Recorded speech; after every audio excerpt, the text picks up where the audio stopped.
She wore a simple shawl and cradled a cup of chamomile tea, letting the steam warm her face. Daniel came in, placing a small kiss on her temple before sitting nearby. "You were strong," he said again. "I just told the truth," she answered. He nodded. "That's what strength is?" She didn't reply, but a single tear slid down her cheek, not from sadness, but from release. Some doors were meant to stay closed, some chapters didn't need revisiting, and some victories didn't come with cheers, only silence and peace. In the following months, Ivy threw herself into the expansion of the Grace Initiative. With each new home opened, each scholarship awarded, each rescued girl given back her voice, the echoes of her past grew softer. She didn't seek revenge. She didn't put her name in headlines. She simply worked, quietly, purposefully, like someone who had nothing left to prove but everything to give. One morning, as she stood before the mirror in her room, she wore a white gown once more. Not for a wedding, but for her church ceremony. A celebration of faith, of second chances, of beginnings. Her belly had begun to swell slightly, the first hint of the life she carried. She placed her hand gently over it, smiling. Daniel entered, already dressed in a clean, pale suit. He watched her with eyes full of reverence. "You look like a dream," he said softly. She turned, tears in her lashes. "Thank you for choosing me," she whispered, "when I was just a shadow in a broken house." "You were never a shadow," he said, walking toward her.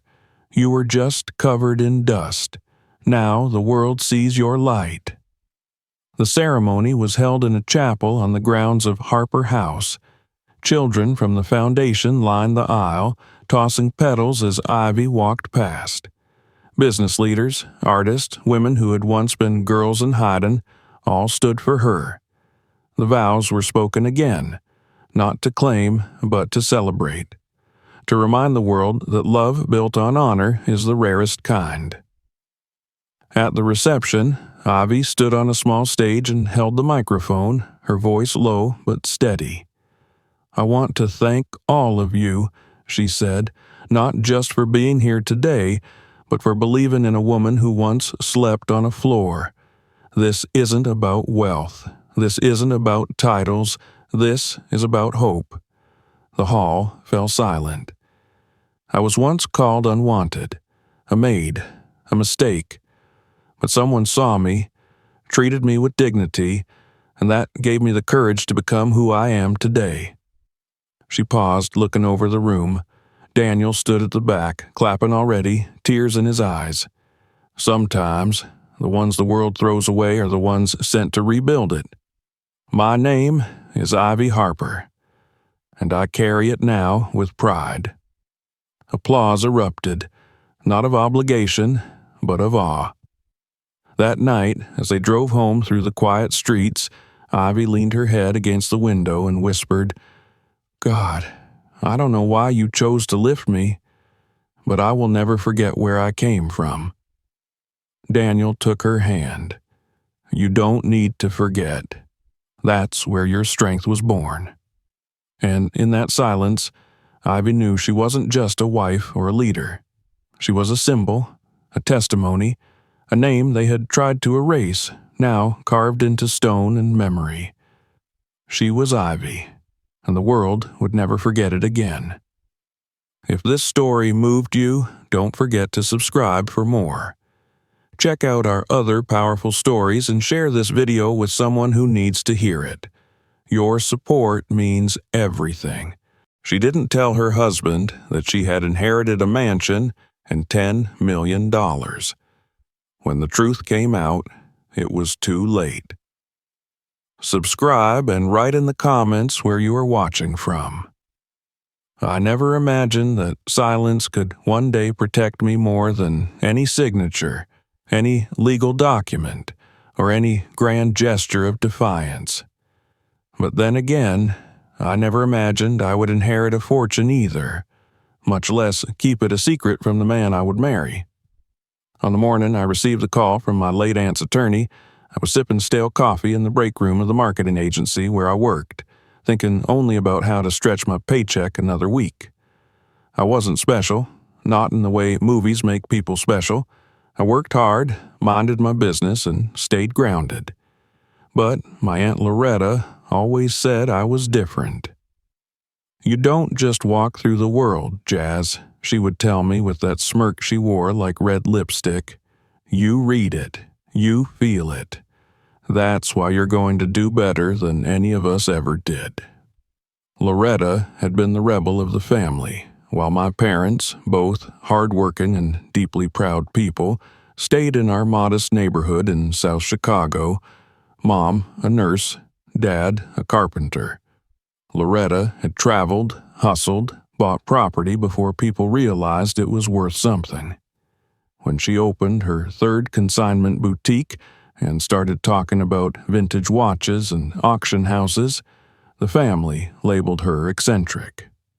Some even whispered that she was reckless with money. But I saw something else. I saw a woman who built an empire with her own 2 hands.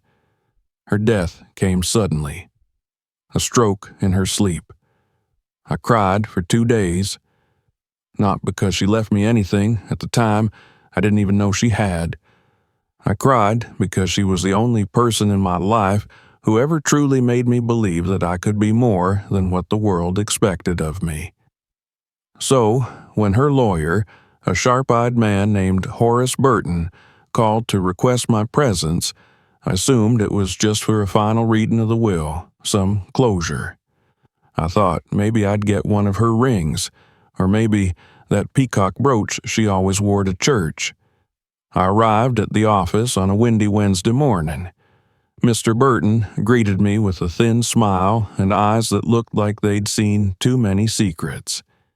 He wore a navy suit and a tie with barely visible gold stitching, and everything about him said this wasn't going to be a quick meeting.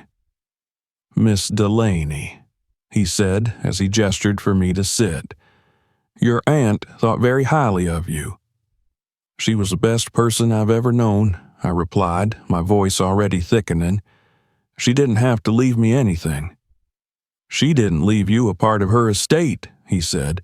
"She left you all of it." I blinked. "Excuse me." "All of it," he repeated. 3 residential properties, 1 in Hyde Park, 1 in Bronzeville, and a 3rd in Old Town. A collection of appraised antiques, primarily mid-century and early 20th century. Stocks in 4 companies, a high-yield savings account with 7 figures, and a sizable private collection of artwork. I sat still. The air seemed to change, the light from the window dulling. I don't understand. Why me?" He smiled just a little. "She believed you would know how to protect it." He slid a folder across the table. Inside was a handwritten letter. It smelled faintly of jasmine and ink. Loretta's script, sharp, intentional, lined the page. "Jazz, if you're reading this, I'm gone. And if you're wondering why I left it all to you, it's because I trust your judgment. You're not the type to be dazzled by money. You know the difference between value and vanity. I've seen how this family acts around wealth. I've seen what people do when they think they're owed something. Protect this, Jazz. It's yours. But only reveal it when you feel safe, not a moment sooner. Love always, L." I reread the letter 3 times before I looked up. Why would she want me to keep it secret? Mr. Burton laced his fingers together. Because people are unpredictable, especially when money is involved. He then explained the trust, the legal protections, the stipulation that nothing should be declared marital property unless I chose to make it so. He went over bank accounts, tenants in the rental properties, contact information for her art appraiser. He even offered to connect me with a financial advisor. By the time I left the office, I was a different person. Not on the outside. I still wore my thrifted trench coat and scuffed boots, but inside, something had shifted. I felt taller, sharper, as if I'd stepped into a world I never knew I was part of, a world I'd only ever watched from behind a pane of glass. I didn't tell anyone, not my coworkers, not my best friend, not even my parents. Part of me didn't believe it myself, and part of me, larger, louder, was afraid. Afraid of what people might do if they knew, afraid of who they'd become. I thought of the cousins who rolled their eyes at Loretta, the aunts who scoffed at her handbags. What would they say now? For the next several months, I lived the same. Same job, same neighborhood. I'd drive by the properties she'd left me sometimes, watching from afar as tenants came and went. The old town property especially, an elegant limestone building with ivy creeping up its side, tugged at something in me. That one I kept empty for now. It felt too personal to rent out. It still smelled like her. When my bank account began to grow with rental income, I started tucking money away. I upgraded my health insurance, paid off my parents' credit card debts anonymously. I did small things, things that couldn't be traced. And then came the night I met Andrew. It was at a fundraiser for a nonprofit where one of my coworkers volunteered. I wasn't planning to go, but she'd begged me to attend as moral support. I showed up in a black sheath dress and low heels, hair pulled back into a twist. The room was full of the type of people who wore confidence like cologne, white teeth, expensive laughs. I made for the hors d'oeuvres. Andrew was standing by the bar with two men in gray suits, and when I reached for a glass of wine, he reached at the same time. "Go ahead," he said with a smile that made his cheekbones pop. "I insist." He was tall, lean, but not thin, with a kind of restless energy that drew people in. His voice was smooth, practiced, but not arrogant. We chatted about the art on the walls, the music. He asked about my work, and for once I didn't undersell it. I told him about my marketing campaigns, my research, the beauty in understanding what people want. He told me he worked in media strategy, consulting for political campaigns, managing narratives. It sounded complicated and a little cynical, but he made it seem exciting. By the end of the evening, he'd gotten my number. By the end of the week, he'd taken me out for tapas. 2 months later, we were inseparable. Andrew was everything I'd thought I wanted. Educated, driven, attentive. He sent flowers for no reason. He listened when I spoke. He remembered my favorite tea. I tried not to think about the differences between us, about how his world had always been paved for him, about how his family lived in a different tax bracket. And then he took me to meet his mother. Her name was Suzanne, but everyone called her Sloan. The name suited her, crisp, untouchable.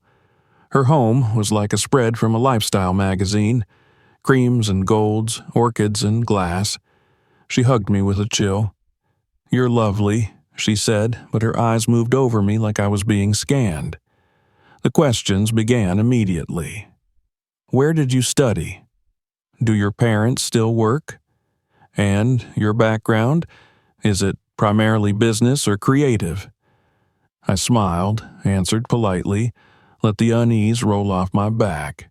But that night, lying in Andrew's apartment, I stared at the ceiling and thought, she'll never accept me. Not really.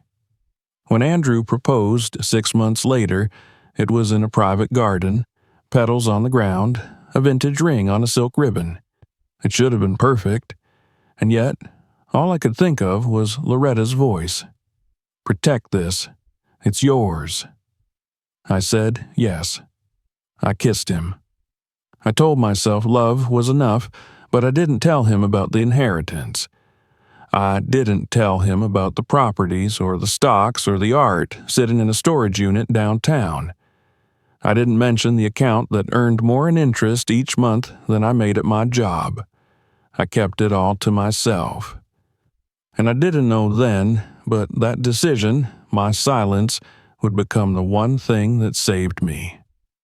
The days following our engagement passed in a sort of euphoric daze. Andrew was radiant with pride, showing off the ring on my finger like it was a trophy he had won. Friends congratulated us. My co-workers passed around a card with cheesy little hearts drawn in the margins. Even my mother cried when I told her, whispering over the phone that she hoped I'd finally found someone who would cherish me for all that I was. But even through all the celebrations, a part of me remained still. Quiet. Watching. I knew what was coming. I could feel it in the way Andrew's voice shifted when he talked about introducing me to his family's circle. The subtle tension in his shoulders when I asked about his mother's reaction to the engagement. He brushed it off with a smile, said she was a little surprised but happy. Surprised. That word stayed with me. A week later, I found myself standing on the stone porch of Suzanne Whitmore's home in Winnetka, the kind of place that belonged in estate catalogs or European films. Ivy covered one side of the house, not the wild, messy kind, but the kind that had been trimmed to perfection. Everything about the place screamed order, structure, legacy. The door opened before Andrew could press the bell, as if she'd been watching from the window. "Mother," he said, leaning in to kiss her cheek, "you remember Jasmine." Suzanne didn't smile, but her lips twitched upward like she'd practiced it in front of a mirror. "Of course. Welcome, dear." She led us inside. The interior was warm-toned, polished, and silent. Thick rugs muffled our footsteps. Family portraits lined the hallway, generations of fair-haired, sharp-jawed men and women gazing down like marble statues. I glanced up at them as we passed. No one in those frames looked like me. Dinner was set in the formal dining room. Crystal glasses, linen napkins, silver so polished I saw my face in the knife. Suzanne sat at the head of the table, Andrew at her right. I was placed at her left, as if that somehow made me the balance in her carefully curated world. Conversation started simply enough. Weather, Andrew's work, a mention of a cousin's wedding in Connecticut. But then came the probing. "So, Jasmine," Suzanne said, swirling her wine with 2 fingers delicately raised, "tell me again where you grew up." I smiled. "South Chicago. My parents still live there." She took a sip. "And your mother's a nurse, I believe?" "Yes, and my father's a retired carpenter." "How noble," she said, as though I'd told her they worked in a monastery. I felt Andrew's knee nudge mine under the table, a silent plea to let it go. She continued, "And your degree? Marketing, wasn't it?" "Economics and marketing, yes. I work for a consultant agency now." She nodded. A respectable field, though Andrew's father always believed finance was the backbone of any real business. I didn't respond. I knew this wasn't about small talk. This was a subtle measurement of my worth, my pedigree, the invisible scale she used to weigh every person who entered her orbit. When dessert came, a delicate lemon tart with sugared violets, I excused myself to the powder room just to breathe. The bathroom was as pristine as the rest of the house, and for a moment I looked at myself in the mirror and wondered if I was making a mistake. But then I remembered Andrew's eyes when he proposed, the way he whispered my name like it mattered more than the moonlight above us. That had to mean something, didn't it? The next day, Suzanne called Andrew. I didn't hear the conversation, but when he hung up, his jaw was tight. "She thinks we're rushing," he said, "wants to be sure we're thinking clearly." I asked what that meant. She suggested we consider a prenuptial agreement, just as a precaution. I stared at him. She suggested, or you agree. He looked torn. She's just looking out for me. That's all. That night, I lay awake while he slept beside me. I thought about Loretta's letter, about the properties sitting quietly in my name, about how easily my silence had shielded them from suspicion. I realized then that Suzanne wasn't just wary. She didn't believe I belonged. She saw me as a temporary guest in their world, one that needed to be contained. But I wasn't going anywhere. We moved forward with the wedding plans, though every decision became a point of friction. Suzanne insisted we use her family's florist, her country club's ballroom, the same caterer who'd served her own wedding 40 years ago. When I suggested a different color scheme, she smiled thinly and said, "Of course, darling. It's your day after all." But she never backed down. Andrew, to his credit, tried to balance the scale. He defended me, softened her sharper edges, told me we could do whatever I wanted. But he never directly challenged her. That disappointed me more than I let on. On the day of our wedding, I wore ivory silk and a veil edged in lace. My mother helped me button the back, her fingers trembling. She kissed my cheek and whispered that she was proud of me, that I looked like someone who knew exactly where she was going. The ceremony was beautiful. Vows exchanged under a canopy of trees, soft string music playing as golden light filtered through the leaves. People cried, people laughed. Suzanne wore a pale blue suit and kept her emotions in check, dabbing at her eyes with a linen handkerchief but never letting her mascara run.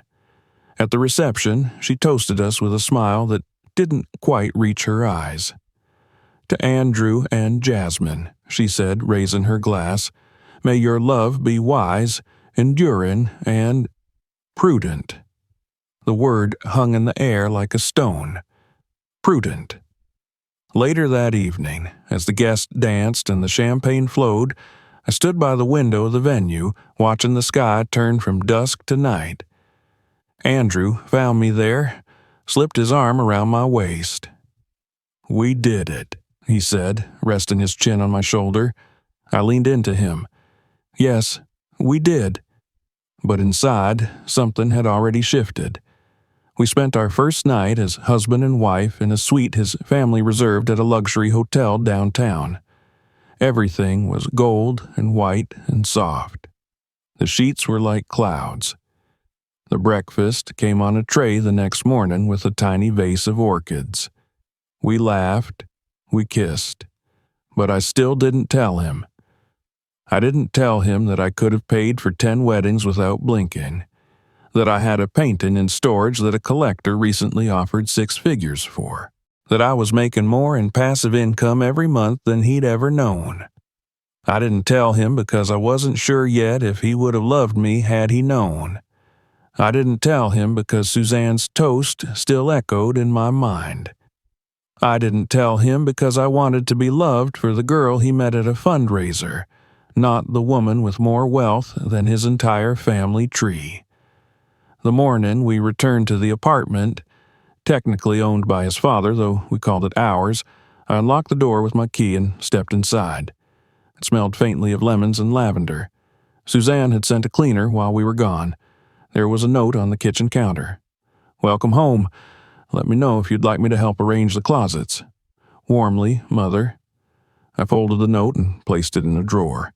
Andrew laughed when I showed it to him, but I didn't. I knew better. This wasn't a welcome. It was a warning. The first few weeks of married life were filled with polite rituals and carefully curated peace. On the surface, everything looked as it should. 2 professionals in love settling into the rhythm of domestic partnership. Our apartment had been redecorated while we were on our honeymoon. Suzanne had sent a team in with new curtains, fresh flowers, and an updated color scheme, pale blues and creams, the exact palette from her own home. She called it a gift, but I saw it for what it was, an assertion. A quiet declaration that I now belonged to a system, not a family. Andrew didn't question it. "She means well," he said, sipping his coffee as if everything were normal. I nodded, pretending to agree. But something inside me bristled every time I touched the new linen or smelled the lavender sachets stuffed in our drawers, knowing I hadn't chosen a single thing. It wasn't long before the visit started, unannounced, always. Suzanne would appear mid-morning or late afternoon, dressed impeccably, holding a tray of pastries or a new book she thought I should read. She'd greet Andrew with a kiss on the cheek and sweep into the kitchen like she lived there. I watched her rearrange the spice rack, criticize the lighting, frown at the way I folded the dish towels. Once, I came home early from work and found her going through our kitchen drawers. "Just trying to organize things a bit better," she said, not even looking up. I stood there in silence, clutching my bag, and realized that this was never going to be my home, not as long as she held the key. Andrew was always apologetic but passive. He promised to talk to her, but nothing ever changed. I didn't press it. I didn't want to be the wife who nagged or complained. I was trying to be gracious, to be accepted. But with every intrusion, I felt more like an outsider in my own life. It wasn't just Suzanne. Something in Andrew began to shift, subtly at first. He was more distracted, less affectionate. He worked longer hours. He took calls in the other room. He started leaving the apartment early, before I was even awake, and coming home late. When I asked about it, he said it was a busy quarter, but his eyes didn't match his words. Our conversations became transactional. "What's for dinner? Did you call the plumber? Did you pay the electricity bill?" The intimacy drained from our lives like water from a cracked cup. And yet, to the world outside, we remained the picture of a modern marriage. We went to dinners, smiled for photos, laughed at jokes neither of us found funny anymore. Then came the money talk. It started innocently enough. Suzanne had invited us over for brunch. Blueberry scones, fresh squeezed juice, poached eggs on toast points. She sat at the head of the table, Andrew and I across from each other. Between bites, she launched into a conversation about financial planning. "I've been thinking," she said, slicing her scone with surgical precision, "that now you two are married, it would be wise to have a consolidated financial strategy, shared goals, combined assets." Andrew nodded slowly. "We've talked about maybe getting a joint account." "Oh, that's a start," she said, her smile tight. "But I mean a proper review. Jasmine, dear, you must have some savings. Retirement, investments. You're a smart girl. Surely you've thought of the future." I met her gaze. "I have." "Well, perhaps we could meet with my advisor, just to ensure everything's aligned. In marriages, transparency is everything." I pushed my plate away. "I prefer to manage my finances independently." She blinked, then chuckled softly. "Of course. But independence can coexist with trust. Don't you agree, Andrew?" He hesitated, just a flicker, but I saw it. "Sure," he said carefully, "but if Jasmine's not comfortable." Suzanne waved a hand. "It's just a suggestion." But it wasn't. It was a test, and I'd failed it. From that moment, the temperature of our home changed. Suzanne stopped pretending to be cordial. Her visits became critiques. She commented on my wardrobe, the way I styled my hair, the groceries I bought. Once, she looked at a simple bouquet I'd placed on the kitchen table and said, "Sunflowers are so casual." Andrew, instead of defending me, began to echo her tone. He joked about how I wasn't very domestic. He laughed when she said I had eccentric tastes. I felt myself shrinking with every passing week, folding in on myself like parchment near a flame. Then came the contract. It was a Tuesday evening. I was folding laundry in the bedroom when Andrew came in, holding a manila envelope. He looked nervous. "What's that?" I asked, not looking up. He sat beside me. "It's just something my mother wanted us to consider." I paused, then opened the envelope. Inside was a formal document, a postnuptial agreement. It outlined in clinical detail provisions for the separation of assets. It didn't mention my inheritance directly, but it was clear what it was designed to protect, his family's interests, not mine. "I'm not signing this," I said, handing it back. Andrew ran a hand through his hair. "It's just precautionary." "No," I said firmly. "It's a message that your mother doesn't trust me, that maybe you don't either." He didn't deny it. We didn't speak for the rest of the night. That weekend, I packed a bag and went to stay with a friend. I needed space, time, clarity. I sat in her guest room and stared at the ceiling, wondering how it had come to this. How love had turned to suspicion. How a man who once memorized the way I took my tea was now handing me legal paperwork drafted by his mother's attorney. I thought of Loretta again, her laugh, her eyes, the way she always knew who people really were. I understood her now, her insistence on secrecy, her warning that money could turn people into strangers. I returned home 3 days later. The apartment was spotless. Suzanne had been there, no doubt. A new vase of roses stood on the table. Red, bold, a declaration. Andrew greeted me with a hesitant smile. "Did you think?" he asked. "I did. And? I won't sign anything. I haven't done anything to warrant distrust." His jaw tightened. "You're being unreasonable." "Am I? Or is it unreasonable to marry someone and expect them to give up everything they've ever built just to fit into a mold you and your mother created?" He didn't answer. After that, things deteriorated quickly. We stopped touching, stopped laughing. Even breathing the same air felt difficult.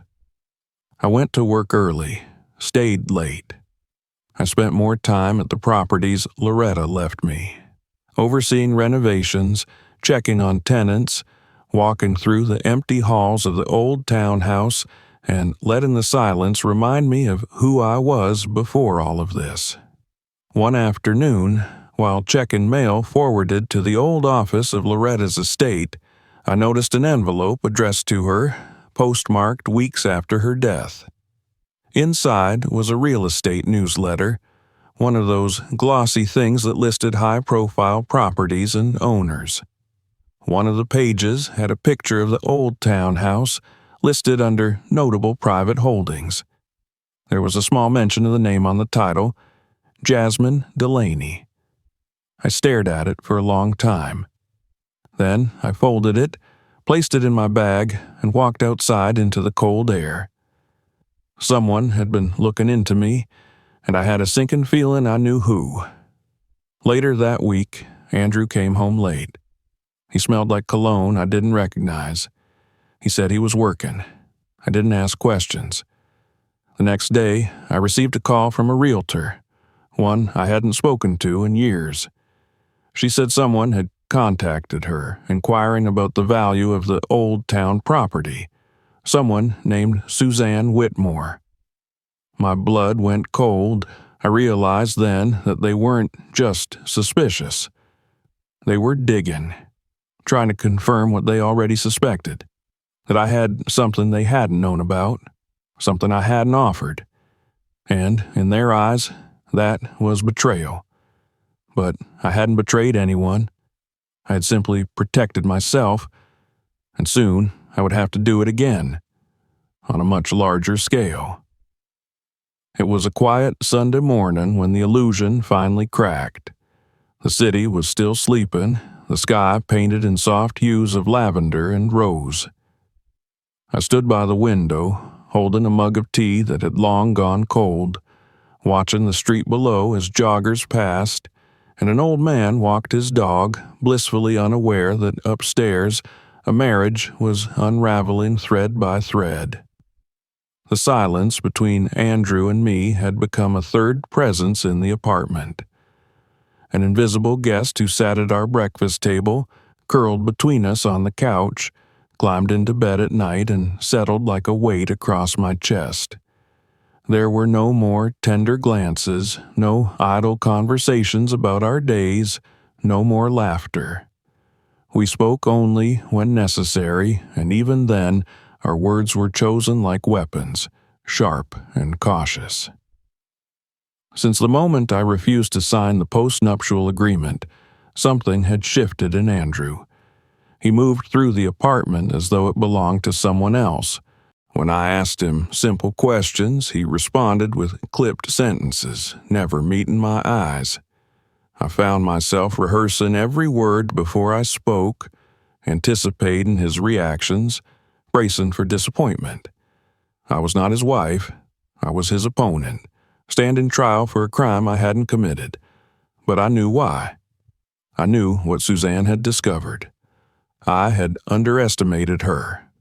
For all her prim smiles and pearl earrings, she was calculating and persistent. I imagined her sitting in some private office, flipping through property records, cross-checking names, searching for the invisible thread she had always suspected was there. The woman didn't want a daughter-in-law. She wanted an acquisition, a manageable extension of her family brand. But I was never going to be that. The confirmation came in the form of a visit. It was late afternoon when the doorbell rang. I was expecting a package, so I opened the door without checking. Suzanne stood there, flanked by a man in a slate-gray suit, his face smooth and unreadable. He held a leather folder in one hand and a tablet in the other. "Jasmine," she said, her voice flat, "may we come in?" I hesitated. Every instinct told me to close the door, but I stepped aside. She walked in like she owned the place, eyes sweeping the room with the detached air of a curator inspecting a lesser exhibit. The man followed, nodding politely, then placing the folder on the kitchen island. "I won't waste your time," Suzanne said, turning to face me. "I know about the properties, the inheritance, the holdings in your name." I said nothing. She waited, then continued. "You've deceived my son, our family. You married him under false pretenses. Had we known—" "Had you known what?" I interrupted. "That I had the foresight to protect myself? That I didn't enter this marriage as a charity case?" The man in the suit cleared his throat. "Miss Delaney, I represent Mrs. Whitmore's financial interests. She's requested that we draft an amended agreement. One that acknowledges the assets you failed to disclose." "I'm not obligated to disclose anything that predates this marriage," I said, my voice calm. "Legally," he conceded, "that may be true, but ethically—" "I don't owe you ethics," I snapped, my patience evaporating. "You've treated me like an intruder from the beginning, and now that you know I'm not what you assumed, you want to control what's mine." Suzanne's lips thinned. "You will sign the document. If not, we will proceed with legal action. We'll expose everything." "Expose what?" I asked. "That your son married a woman who turned out to be smarter than you thought?" Her eyes blazed. The mask slipped for just a moment, and I saw the fury beneath. Not disappointment. Not betrayal. Fury. The fury of someone who had built her entire identity on power and now realized it wasn't hers to wield in this case. "You think you've won something," she said quietly, "but you haven't. You've just confirmed everything I feared about you." "No," I said, "you've confirmed everything I feared about you." I asked them to leave. The man gathered his folder and tablet. Suzanne didn't move for a long moment. Then she walked past me, Her perfume sharp in the air, and paused at the door. "You'll regret this," she said. I didn't respond. When the door clicked shut, I sat down at the kitchen island and let the silence press in around me. My hands trembled. Not from fear, but from rage. From the bitter realization that Andrew had allowed this. That he had not only told her about his suspicions, but had condoned this ambush. There was no coming back from that. He returned later that evening, his tie loose, hair tousled, eyes unreadable. I was sitting in the living room, the envelope from Suzanne still on the table. "She came," I said. He nodded. "She told me." "You sent her." "She had a right to know." "No, Andrew. She had a suspicion, and you gave her permission to act on it." He sat down across from me, resting his elbows on his knees. "You lied to me." "I didn't lie. I omitted." "Same thing." "No, it's not," I said. "A lie is when you tell someone something false. An omission is when you protect yourself from being treated like property." He flinched. "That's not what this is about." "Isn't it? Because ever since your mother found out, this stopped being a marriage and became a campaign. She's trying to win something, and you're letting her. She thinks, I don't care what she thinks." He stood up. "So what, Jasmine? You were just going to keep it all hidden forever?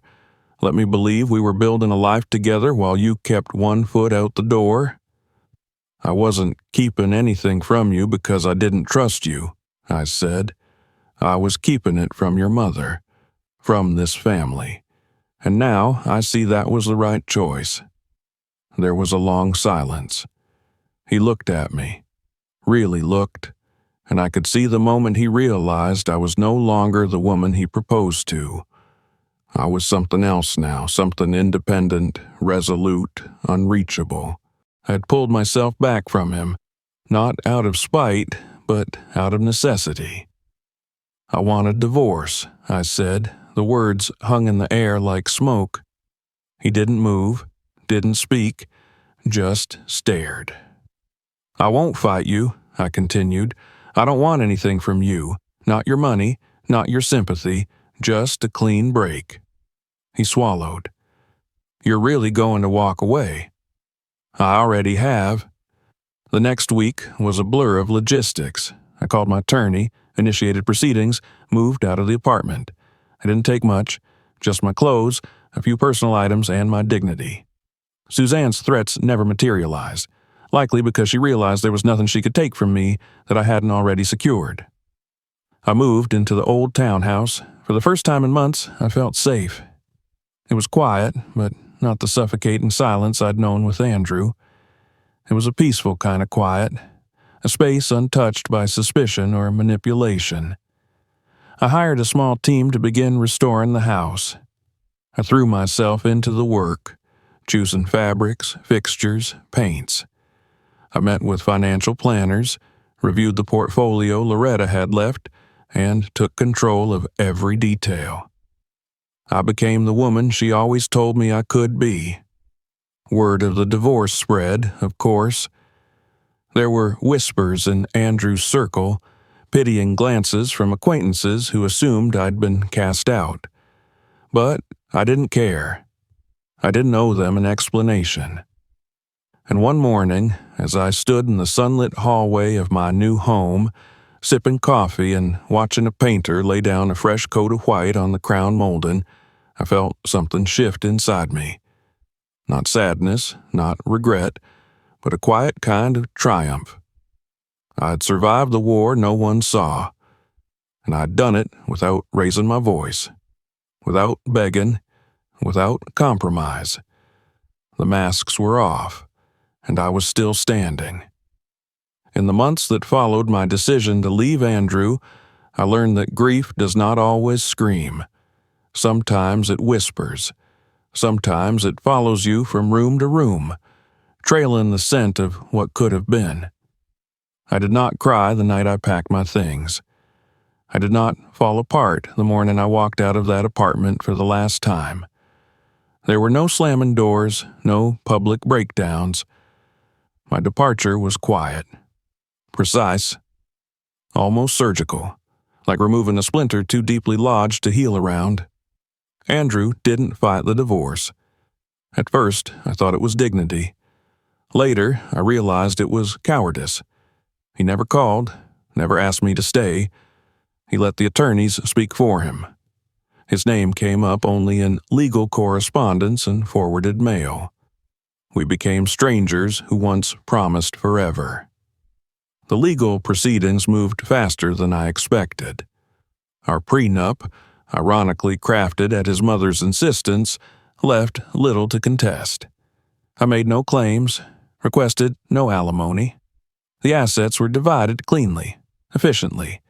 I waived everything. His apartment, his family's connections, even a portion of joint savings we had barely touched. I didn't want any of it. I had what I needed: my name, my inheritance, and a freedom I now realized I'd been gasping for since the day I said I do. The final hearing was brief. The judge, a middle-aged woman with soft features and eyes that held no judgment, glanced between us with a practiced professionalism. Andrew sat to my left, suited and silent. He looked smaller than I remembered, not physically. His posture was still confident, his suit pressed, but something about him had diminished. The light behind his eyes, perhaps. Or maybe it was me who had changed. Maybe I no longer looked at him with the softness I once carried. When the judge read the final decree, something inside me exhaled, a quiet, tremulous release. Not relief, not victory, just air. I stood. He stood. Our eyes met for a flicker of a second, and then we turned in opposite directions. I walked into the late morning light, the Chicago wind biting at my coat, and I did not look back. Life alone was not lonely. It was spacious. I filled it with things I had postponed: long walks through the park without checking my phone, hours curled on the couch reading the books Loretta left behind, evenings spent in the quiet of my old town home, where every brick and beam seemed to whisper that I had made it. Not just through the divorce, through the war of expectations, the suffocation of performance, the weight of being someone else's idea of worthy. I found joy in solitude. I found it in the smell of paint drying on new walls, in the warm glow of Edison bulbs strung across the back garden, in the way sunlight hit the hardwood floors just right in the late afternoon. I hosted dinners, not for society, not for photographs, but for friends who made me laugh until I cried. I invited my parents, who sat at the long oak table and held my hands like they were memorizing me all over again. I told them only the parts they needed to know: that I was safe, that I was better, that I was building something new. But the past has a way of knocking when it's least welcome. It was late spring when I saw them again. I'd just left a meeting with my estate manager and was walking through the lobby of a boutique hotel when I caught a glimpse of Suzanne in the lounge. She sat with two women, both dressed in pastels and expensive shoes, laughing over a pot of tea. Her posture was perfect, her hair tucked in its signature chignon.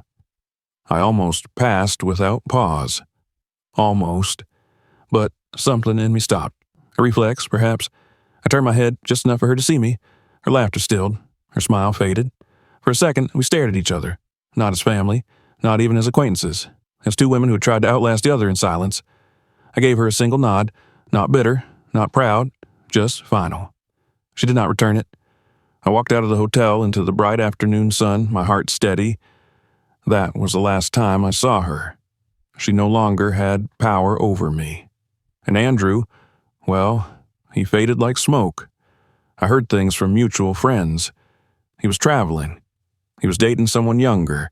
He was reconsidering his career. None of it mattered.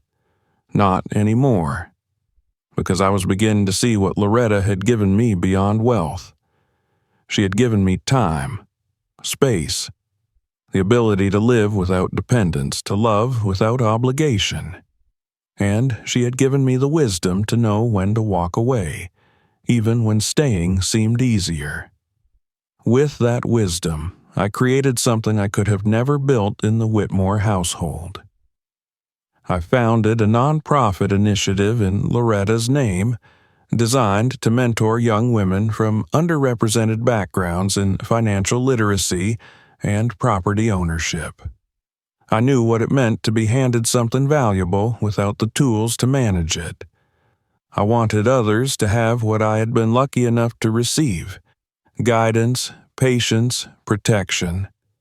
The launch was modest: a few partners, a few grants, a team of passionate volunteers. But it was mine, every inch of it. From the mission statement to the logo to the resource materials, I touched every part of its creation. And when we hosted our first workshop, I stood before a room of girls, some shy, some eager, all wide-eyed, and I spoke without a trace of fear. I told them not about my divorce, not about Suzanne, but about strength, the quiet kind, the kind that sits in your chest when you're surrounded by people who doubt you, and still you don't shrink. I told them about dignity, about holding your tongue when the world tries to define you by your bank account, your skin, your silence. I told them to make decisions that made them proud of their reflection. After the session, one of the girls came up to me. She couldn't have been older than 16. "Did you always know you'd end up okay?" she asked. I thought about it. "No," I said, "but I always knew I'd try." And that was the truth. Through every judgment, every dismissal, every door I was asked to enter through the back, I had tried to keep my head high, to keep my hands clean, to keep my soul intact. And now, at last, I could breathe. Not just because the marriage was over, but because I had learned to stop asking permission to exist fully. I had learned that freedom doesn't arrive with applause. It arrives with quiet certainty, with the sound of your own voice in your own home saying, "I am still here." There would be other chapters, other loves, perhaps, other conflicts, but this one, this return to self, was the foundation upon which I would build the rest. No chains, no noise, just me. Summer arrived with unapologetic brilliance. The days stretched long, drenched in sunlight, and the nights were warm enough to leave the windows open without regret. By then, the nonprofit I had founded in Loretta's name, the Delaney Initiative, had gained steady ground. What began as a quiet idea in my living room had bloomed into a recognizable name in the community. We had more applicants than we could handle. Local press began taking interest, and 2 of our girls were already on track to purchase their first investment properties by the end of the year. But with visibility came scrutiny, and with attention came curiosity. I knew it was only a matter of time before someone in Andrew's circle came across the name Delaney again. Not attached to a passive wife, but to a woman building something entirely her own. I hadn't spoken his name in nearly a year, and yet a part of me still braced for the moment the past would try to knock. It came quietly, not with a phone call or letter, but through a photograph in the business section of the Tribune. The article featured local philanthropists making waves in real estate education for underserved communities.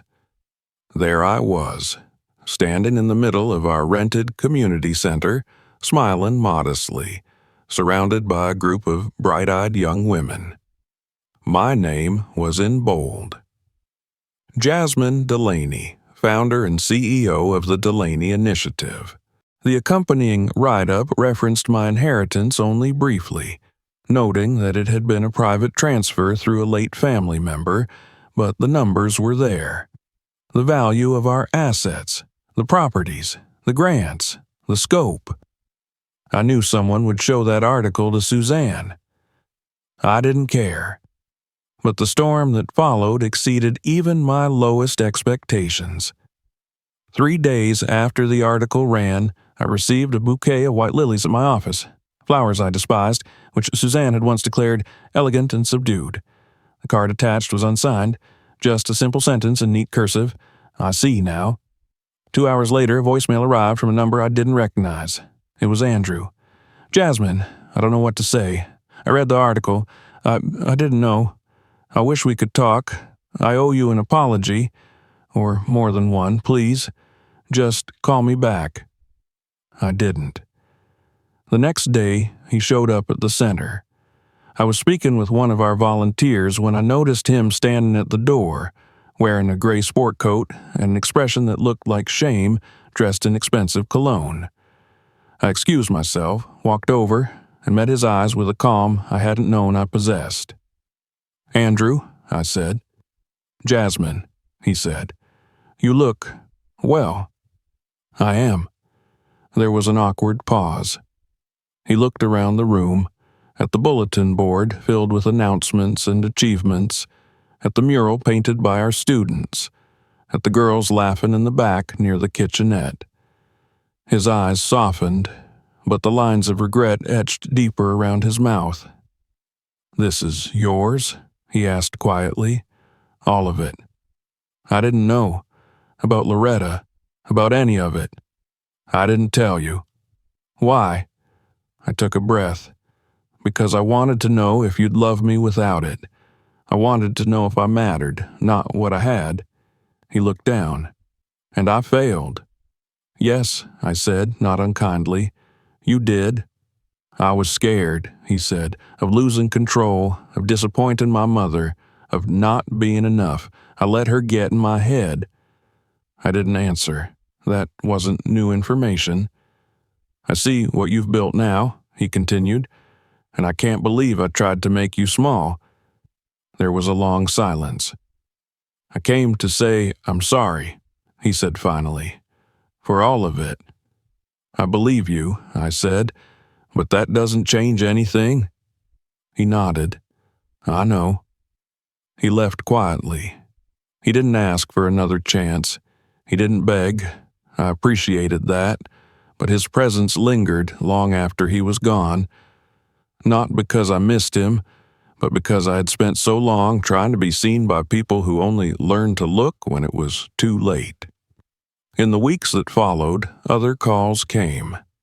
A distant cousin of Suzanne's requesting a friendly coffee, a former family friend who once ignored me at dinner, now asking if I'd be open to mentoring her niece. Even Suzanne herself sent a letter, handwritten. It was 3 pages long, composed in the tone of someone who had been humbled but not transformed. She wrote that she understood now why I'd kept my inheritance a secret.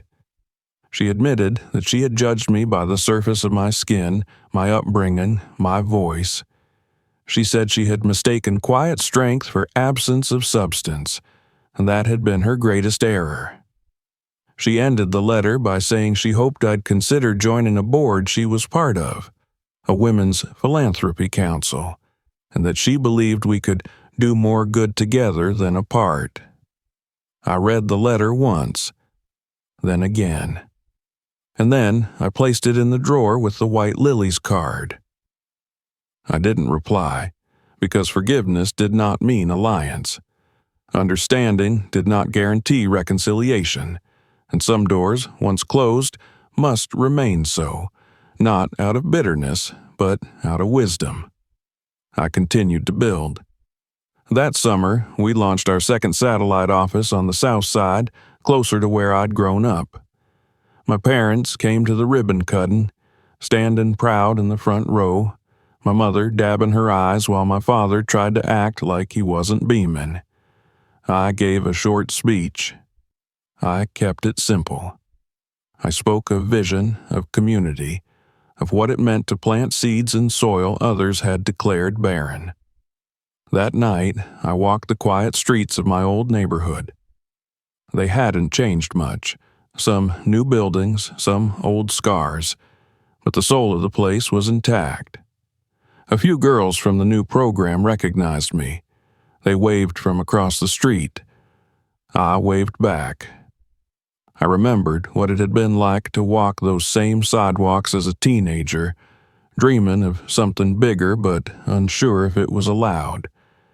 And now, here I was, not just living that dream, but carving space for others to walk beside me. I returned home to the old town house just before midnight. The air was warm and still. I made a cup of tea, sat by the open window, and let the sounds of the city settle around me. I thought about Andrew again, just briefly. About what it must feel like to realize too late that the person you dismissed was the very person who could have elevated your entire world. I didn't take pleasure in it, but I didn't grieve it either. Some truths take time to bloom. His had come too late, but mine had arrived right on time. I no longer needed approval, no longer sought acknowledgement from those who only recognized value once it appeared in headlines. I had learned to live without applause, to thrive without permission. And that, more than anything, was the inheritance Loretta had truly left me. The fortune was real, yes, the properties, the investments, the security, but the true wealth was invisible, stitched into my backbone, rooted in my choices, spoken through the lives I'd touched. And now the world knew. But it didn't matter anymore, because I'd already known all along. The wind off Lake Michigan had a bite that September, the kind of cold that slipped past coats and tucked into bones. But I didn't mind. The season was changing, and with it, so was everything I understood about my life. From the outside, it may have seemed that I had simply stepped into a more comfortable role, wealthy, independent, a respected figure in a corner of the world where women like me weren't always welcomed.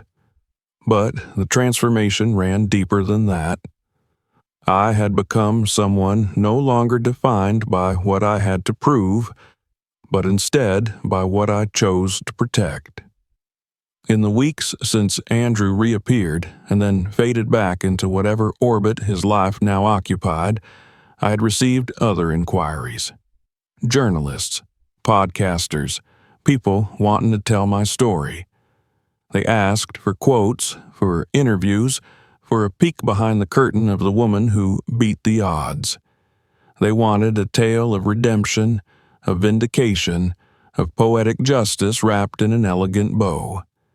But I declined every one, because this wasn't about them. It wasn't about public validation or headlines or the satisfaction of being right. It was about the quiet restoration of identity, of choosing myself when the world offered only versions of me it found more palatable. It was about having the power to say no to titles, to invitations, to narratives that didn't fit. That power had a name. My name. And for the first time in years, I spoke it without hesitation. Jasmine Delaney. Not Mrs. Whitmore, not Andrew's wife, not the quiet girl who knew her place. I was not someone's project or someone's obligation. I was not charity.